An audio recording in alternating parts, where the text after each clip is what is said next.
Welcome to Easy American English. Hello, everyone. Welcome back to Easy American English. I'm Sarah.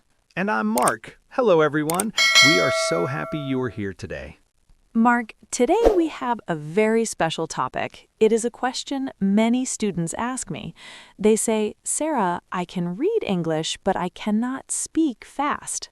Yes, that is a common problem. Often it is because students are translating in their heads. They think in their first language and then try to change it to English. Exactly. It is slow and it is hard work. So today we are going to learn how to train your brain to think in English. We have a great clip to listen to today from our friends Emily and Paul.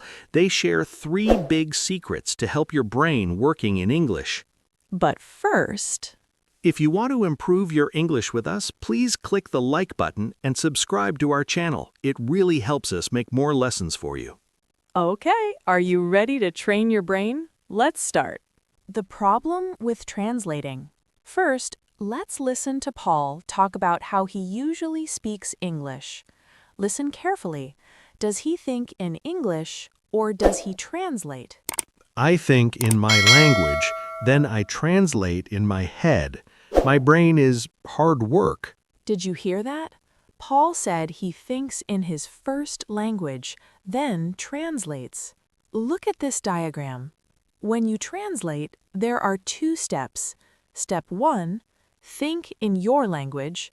Step 2, change to English. Step 3, speak. That is a long road. Yes, we want to cut the road. We want no translation, just English. Sarah, let's practice this mindset.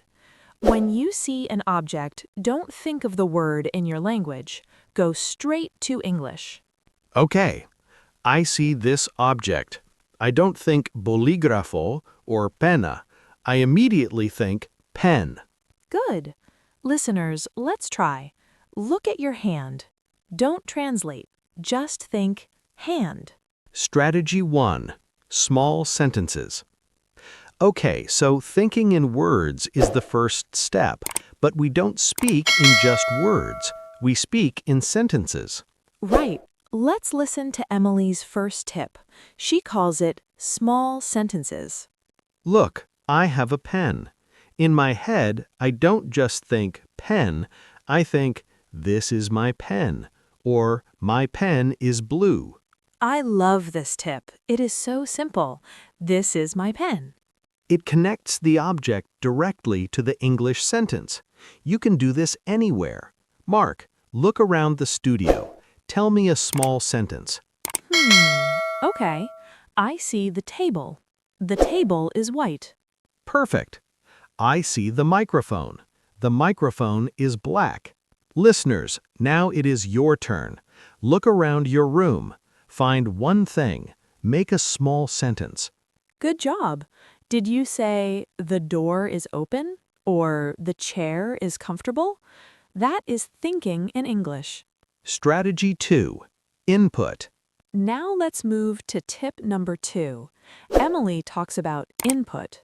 Input is English into your ears and in your eyes. It gives your brain food, English food. English food. I like that. Your brain needs ingredients to cook a meal. The ingredients are words and grammar patterns.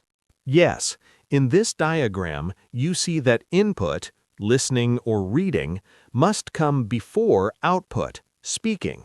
You cannot speak if you do not listen first. Emily suggests watching things you like, not boring grammar books. She suggests cooking videos or sports. That is brilliant. If you like cooking, watch a chef making pasta in English. You see the tomato and you hear cut the tomato. Your brain connects the action, cutting, with the English words instantly. No translation needed. Strategy 3. Output and self-talk. Okay, we have small sentences, we have input. Now, are you ready for the funniest tip? Oh, is this the crazy person tip? Haha, yes. Let's listen to Paul try this. Speak to myself? Describing my room. This is my room. I see a bed. The bed is big. Narrating your life, describing what you do while you do it. It feels strange at first, but it is powerful. You are alone, so you don't need to be shy. Let's try it, Sarah. Imagine you are making coffee in the morning. Talk to yourself. Okay. Acting. I am in the kitchen. I want coffee. I take the cup. I pour the water. The water is hot. Excellent. You're training your brain to produce English in real time. Listeners, try this tonight. When you brush your teeth, say in your head, I am brushing my teeth. I look in the mirror. Wow, time flies. We learned 3 big strategies today to train your brain. Let's recap them quickly. Small sentences. Don't just name objects, make a simple sentence. The sky is blue. Input. Feed your brain with English content you enjoy, like hobbies or music. Output, or self-talk, narrate your day to yourself. Remember this habit loop. Cue, you see something. Routine, you say the English sentence. Reward, you feel proud. Do this for just 10 or 15 minutes a day. Small steps lead to big changes. Now we have a question for you. Tell us in the comments, what is your favorite topic to listen to in English? Do you like cooking, football, travel? I want to know. I like listening to travel stories. Thank you so much for listening to Easy American English. Don't forget to like and subscribe. Keep training that brain. See you next time. Bye. Bye-bye.